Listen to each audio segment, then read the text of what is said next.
Dernier vendredi de ce mois d'août, mesdames, messieurs, merci de prendre le rendez-vous de l'information sur L2A TV. Bonsoir à tous. Voici les titres de cette édition. À l'approche de la rentrée scolaire, quelle doit être l'attitude des parents, mais également des élèves pour une bonne préparation? On en parlera dans quelques secondes. L'amicale des anciens élèves du CEG1 Malanville a mené il y a quelques jours une action citoyenne qui entre dans le cadre de la facilitation de l'accès à l'éducation. De quoi s'agit-il? Vous le saurez dans un court instant. Dans ce journal, nous ferons également le tour de l'actualité internationale. C'est un immense plaisir de vous savoir très nombreux à nous suivre. De nouveau, bonsoir. Le 16 septembre prochain, écoliers et élèves reprendront le chemin des écoles. Quel est le niveau de préparation des parents en ce qui concerne l'achat des fournitures scolaires? Réponse dans cet élément. L'une des préoccupations des parents à l'approche de la rentrée scolaire, c'est bien l'achat des fournitures.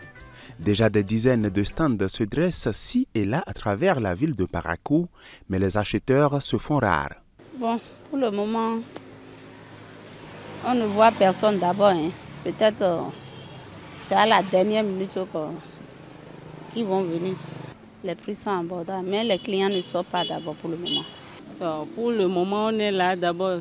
La rentrée n'a pas encore commencé, mais on espère les clients. Ils viennent demander le prix des choses. Ils viennent demander les renseignements pour savoir, pour se préparer en fait. Les parents d'élèves sont conscients de leurs devoirs, mais ils sont nombreux à ne pas avoir fini d'acheter les fournitures scolaires. Bon, je suis en train d'acheter un peu.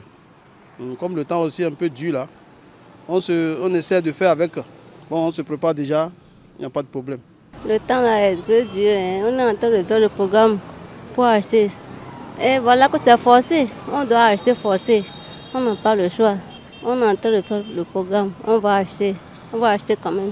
À 2 semaines environ de la rentrée, il est impératif de se pencher sur cette question de fourniture scolaire afin que les élèves reprennent le chemin des classes dans les meilleures conditions. Pour cela, les parents ont différentes options. Parce que tout le monde n'a pas d'argent pour acheter en même temps toutes les fournitures des enfants. S'ils trouvent un peu, ils viennent, ils diminuent les cahiers de temps en temps jusqu'à ce que la rentrée n'arrive. Bon, à la dernière minute, ils n'ont pas le choix. Même s'ils iront s'endetter, ils vont s'endetter pour faire ça pour leurs enfants, parce que c'est leur devoir. La rentrée aura lieu le 16 septembre et la pré-rentrée le 9 septembre 2024. Et au-delà des fournitures scolaires, la préparation psychologique est très importante, mais méconnue du public. Enseignants et psychologues nous en parlent.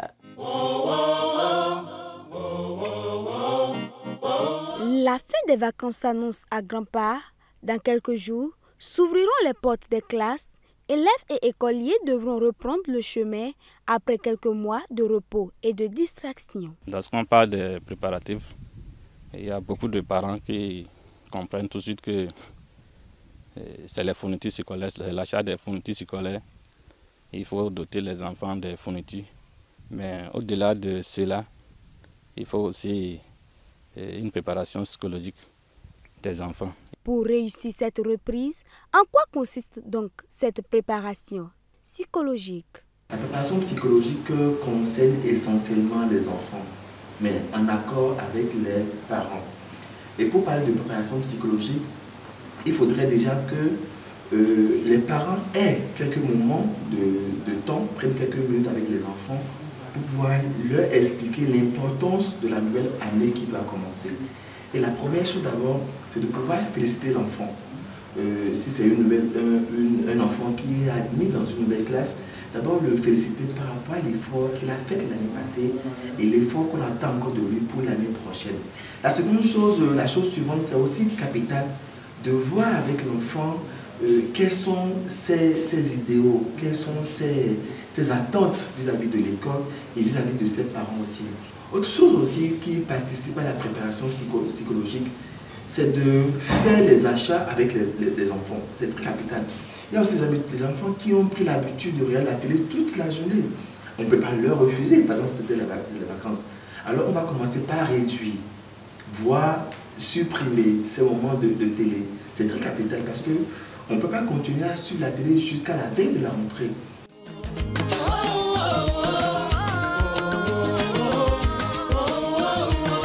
Afin d'aborder la reprise des cours avec sérénité, il revient également aux apprenants de mieux s'outiller au préalable.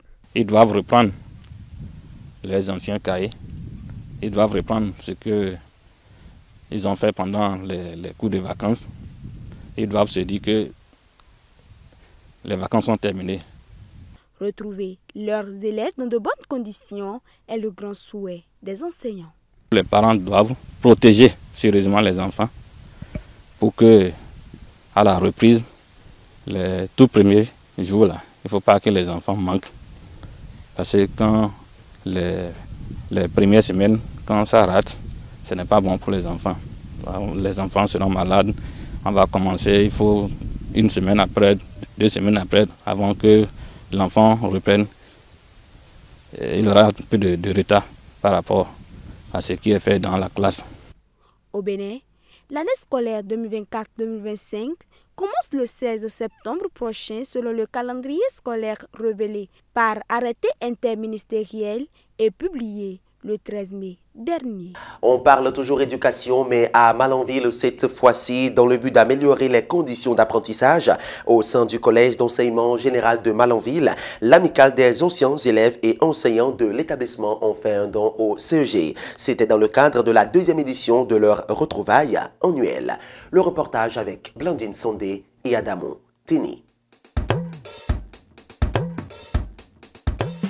Venus de divers horizons du territoire national, les anciens élèves et enseignants du Collège d'enseignement général CEG 1 de Malanville se sont réunis du 24 au 25 août dans la dite localité pour l'édition 2024 de leur retrouvailles. Créée depuis 2016, l'amicale en est à la 2e édition de cette rencontre annuelle. Soyez les bienvenus chez nous. Merci beaucoup pour l'initiative. Une fédération de ce mouvement serait vraiment la bienvenue pour venir apporter le soutien au CEG de Malanville. Des gens qui étaient d'un peu partout, c'était comme l'année passée, où des gens avaient quitté l'Allemagne, Lomé, un peu partout, qui s'étaient retrouvés ici pour cette occasion-là. Et c'est pareil encore cette année, et j'espère bien que les années à venir, il y aura encore un plus grand monde. Les gens qui ont venu de par le monde entier. Nous n'avons pas eu de cas de maladie. Les 3 jours que nous avons passés ensemble avec notre mouvement dans la ville, il n'y a pas eu d'incident. Donc nous ne pouvons que nous réjouir pour dire que l'événement a été bel et satisfaisant. Les retrouvailles de cette année tournent autour d'un point particulier. L'amicale des anciens élèves et enseignants du CEG 1 Malanville est venue porter un coup de main à ce lieu de savoir. Nous avons pris part ici et en son temps, nous avons eu des difficultés. Et de jour en jour, nous avons les échos de ce que ces difficultés-là, ça s'accentue. Et puisque nous avons choisi de venir revisiter cette maison qui nous a donné ce savoir, nous avons prévu leur faire un petit geste puisque nous n'avons pas encore assez de moyens. Nous avons profité pour offrir à ce collège 15 tables et bancs, un ordinateur portatif, quelques fournitures de bureau. Qui sont venus pour diminuer un peu nos souffrances. C'est le moment de dire merci à tous ceux qui ont cotisé et que Dieu le leur rende au centuple. Résolument engagé à créer de bonnes conditions d'apprentissage au sein de ce collège, l'amicale des anciens élèves et enseignants se veut plus grand autour de ce même objectif. L'amicale est naissante, si on peut l'appeler comme ça. Beaucoup entendent parler, mais ils n'ont pas d'abord accès. Donc je les sollicite, sinon je les appelle à adhérer. Il y a déjà d'autres associations qui sont passées par ici. Je les appelle à une fédération, qu'on fédère les associations pour en faire une seule amicale. Le CEG 1 constitue une seule entité. Et nous devons nous unir. Donc nous appelons tous les camarades, quel que soit leur horizon. Il n'y a pas question de dire, moi je ne suis pas de telle chose, je ne suis pas si, non, non, non. Ils sont utiles à quelque chose. Avec des objectifs citoyens, l'amicale des anciens élèves et enseignants du Collège d'enseignement général CEG 1 de Malanville a ainsi posé un premier pas au cours de cette édition des retrouvailles de ses membres. Les dons offerts à l'établissement viennent combler un manque et vivement la prochaine édition.